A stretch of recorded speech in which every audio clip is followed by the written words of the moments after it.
रामायणामध्ये वर्णन आहे. रावणाच्या एका घराची एक चौकट 2250 किलोची आहे. रावणाच्या एका घराची एक चौकट 2250 किलोची आहे. भांड्याचा महिना अर्धा तोळा घातला गेल्या वर्षी सासरेनं. तुझी बायको महिनाभर स्टेटस ठेवत होती, लाडाचा जावाई घेईन सासरे अर्ध्या तोळ्यावर महिनाभर गिरायची आपली 2250 किलो. सोपं सांगतो तुम्हाला, रावणाच्या या घराची एक चौकट विकली तर 35 वेळा आमदार होता येतं. किती वेळा? किती? एका चौकटी. अशा काही एक चौकटी आहेत का?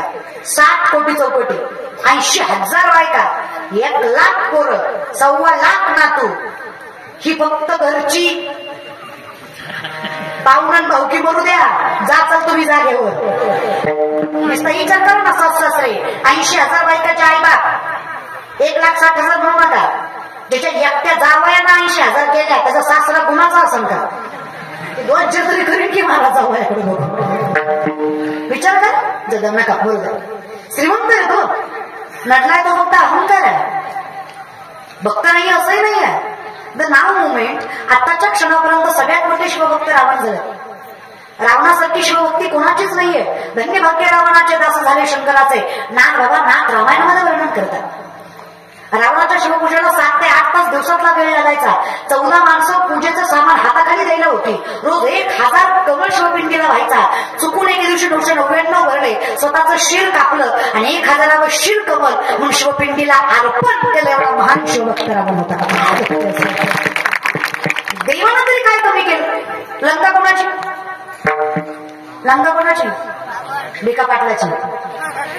लंका महादेवाची. रावणाच्या अगोदर लंकेचं स्थापत्य महादेवाचं. महादेवाच्या लंकेच्या वास्तुशांतीच्या पूजेला रावणाला बोलवले, कारण जातीने ब्राह्मण आहे रावण. शास्त्र वेद उपनिषद तोंड पाठत रावणाला. अशी सुंदर पूजा मांडली, असे गोड मंत्र म्हणले. आधीच शिव स्वभावाने बोळे, शिव गोळा. सगळ्या अवतारांपैकी भोळा अवतार शिवाचा. अहो नुसतं मागावं, मागायच्या आधी मिळावं. पुढं भोळं स्वरूप शिवाचं. रावणाला महादेवाने म्हणावं, रावणा काही सुंदर पूजा केली, काय मागायचं ते माग. जगातला पहिला पुजारी वास्तुशांतीला आला, दक्षिणेत बंगलाच घेऊन गेला. कळलं त्याला, कळलं महाराज. लंका होती कोणाची? महादेवाची. झाली कोणाची? टिकली का? लोकांचं टिकत नसतं महाराज. शाळेला कळलं. किती घ्या, लोकांचं असेल तर टिकणार. रावणाची लंका टिकली नाही आणि ह्यांना वाटतं घेतलेलं हुंडा टिकल. 2-4 लाख तुम्ही घेता ना बायकोंना, लेख म्हणून सांगतात. हिंमत असेल, स्वतःच्या मनगटात ताकद असेल, स्वतःची बायको स्वतःकडे सांभाळायची तर बायको करा. आणि जो पुरुष लक्ष्मीच्या बदल्यात पैशाची अपेक्षा करतो, मी त्याला पुरुष समजत नाही. जो घरात आलेल्या लक्ष्मीला एका पारड्यामध्ये पैशाच्या तोलून मोलून आणतो. काय गरज आहे? नसेल आपल्याकडे ताकद तर नाही करायची बायको. घालायचे वगैरे कपडे फिरायचे नाही ना, आपल्याला जमत आहे. संसार करायलाही ताकद लागते रे. तुकोबारांसारखा संसार कोणाला जमला नाही. तुकोबारांसारखा परमार्थ कोणाला जमला नाही. तुकोबारांसारखा व्यापारही कोणाला जमला नाही. जागीरदारमध्ये तुकोबार आहे. 65 लाखाची चौकट की आताच नाही, 450 वर्षापूर्वी. आताच 10 लाख म्हणजे तेव्हाचा रुपया. अशा हिशोबाने 65 लाख. या जगातले शेतकऱ्यांचं कर्ज माफ करणारे पहिले महापुरुष जगद्गुरु तुकोबार आहे. तो श्रीमंत वारकरी संप्रदायाचा होते. गरीब नव्हते. एकट्या तुकड्याचं कर्ज नाही माफ केलं. 25 बैलगाड्या कर्जपत्रांनी भरले तर तुकोबारांनी दिनगाडी उडवल्या. त्यांना काय शागिरदारी असेल? हो, तुकोबारांच्या संसार इतका गोड संसार कुठला मला सांगा ना. जगाच्या मालकाने राखत तरी करावी. हा फसोडी तुकोबारांसाठी परमात्मा यावा यात काय नावं आहे. आवडीसाठी सुद्धा आलाच की. तुकोबांची पत्नी आवली माहित आहे का? तुकोबांची पत्नी तिला आवली म्हणतात. खरं नाव जिजाई त्यांचं. 2 बायका होत्या तुकोबांना, रखमा आणि जिजा. तुम्ही लय हौसनं ऐकू नका, त्यांनी हौसनं केल्या नाही. पहिली केली, तिला बाळ होईना म्हणून आई बापांना हात टाका तर दुसरी करायला लावली. पण देवाचं गणित इतकं बेकार. दुसरी केली, दुसरीच्या अगोदर हिला लेकरू झालं पहिलीला. देव नाही खतरनाक महाराज. आणि म्हणजे काय वाचतं गोष्टी. मग काय 2 बायका, रखमा आणि जिजा. रखमा दुष्काळात अन्न करून गेल्या. दुसरी पत्नी जिजा, आवडी म्हणतात तिला, ती पण गरीबाची नव्हती. पुण्याचं सासर आहे तुकोबारायांचं. गुळवे सावकाराची पोरगी तुकोबारायची बायको आवली. 3600 एकर ऊस होता तिच्या बापाचा. किती? हे गए लग्नाच्या बाया. प्रमाण 36,6,36,600 एकर ऊस होता तिच्या बापाचा. 1425 माणसं वन टाइम हाताखाली तुझ्या बापाच्या. तरी नवऱ्याच्या घरी मिठासोबत भाकरी खायची. तुमचं बरं आहे ना? सहज विचारलं आपलं महाराज. लय मानावर घेऊ नका. बायको आवडी सारखी भेटाय तुम्ही बी तुकोबा सारखे लागतात. आणि आपल्याकडे बघायचं पण बायकोकडे बघायचं महाराज. आपल्याला 6च्या पुढे घर दिसत नाही. आपल्याला आवडी सारखी बायको भेटत नसते. आपल्याला बेंगेनं हाणणारीच बरी महाराज. तेवढं करू नये आपण सुधरत नाही. काय खरं आहे आपलं? नाही अवघड दादा काय सांगायचं. आवडी महाराज काय करता माय माऊलीच. तुकोबांना भाकरी दिल्याशिवाय कधी भाकरी खाली नाही त्या माय माऊलीनं. एके दिवशी असं तुकोबांना भाकरी द्यायला चालल्या पायात काटा पडला त्यांच्या. शेतकरीत ना तुम्ही बसलेले थोडेफार शेतकरी आहेत का? यंजवाडकर थोडेफार शेतकरी आहात का बसलेले तुम्ही? तुम्हाला माझी भाषा कळतीये का? कळतीये ना? नाही तुम्ही जास्त कन्नड बोलता म्हणून म्हटलं. मराठी कळतीये? हा मग विनंती आहे मला तुम्हाला कळतंय हे मला कळू द्या ना. तुम्हाला कळतंय मला बी कळू द्या. मी काय तुम्हाला शास्त्रवेद विचारलं का? सोपं विचारलंय. शेतकरी आहात का तुम्ही? थोडेफार तरी आहात का शेतकरी बसलेले? तुम्ही प्राऊड फार आहे. काही मोठ्याने नको. कारण मला येतंय. मी तुम्हाला विचारलं येतंय का? मला चांगलं येतंय वयाच्या मला. आपण शेतकरी रे. कौतुकाने सांगायचं. बाकीचे किती कौतुकाने सांगतात.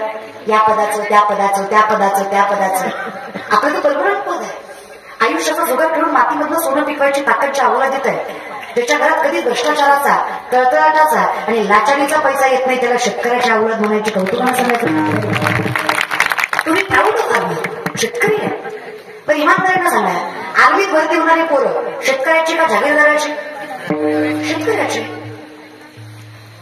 तारुण्यपणात आपलं आयुष्य आपलं तारुण्य त्यागाला लावून वारकरी संप्रदायाची तुला खांद्यावर पेलवायची ताकद शेतकऱ्याच्या पोरात का जागीरदाराच्या?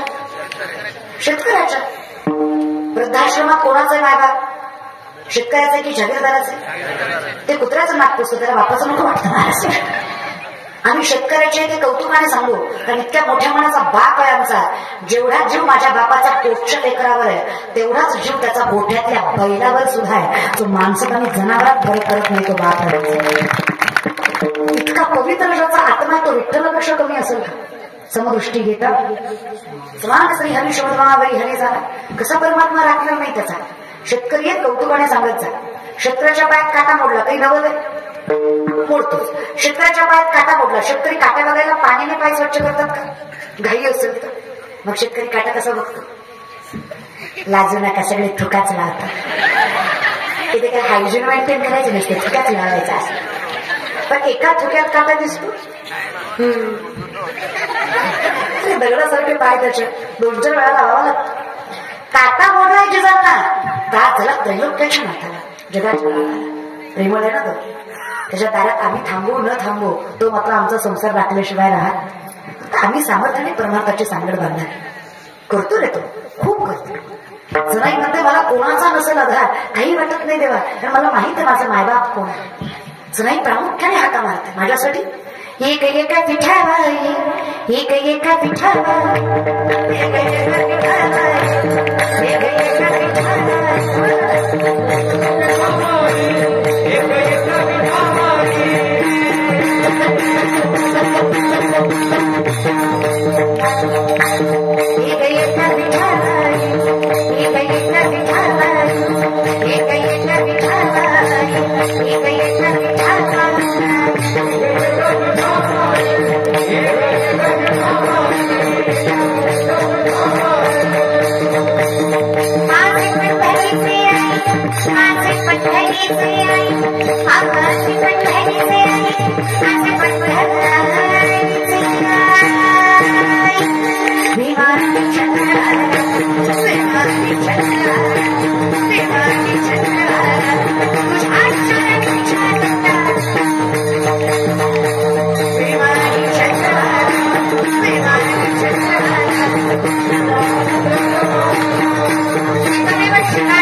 Bye.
लेकरांची सेवा केली सतवाई, लेकरांची सेवा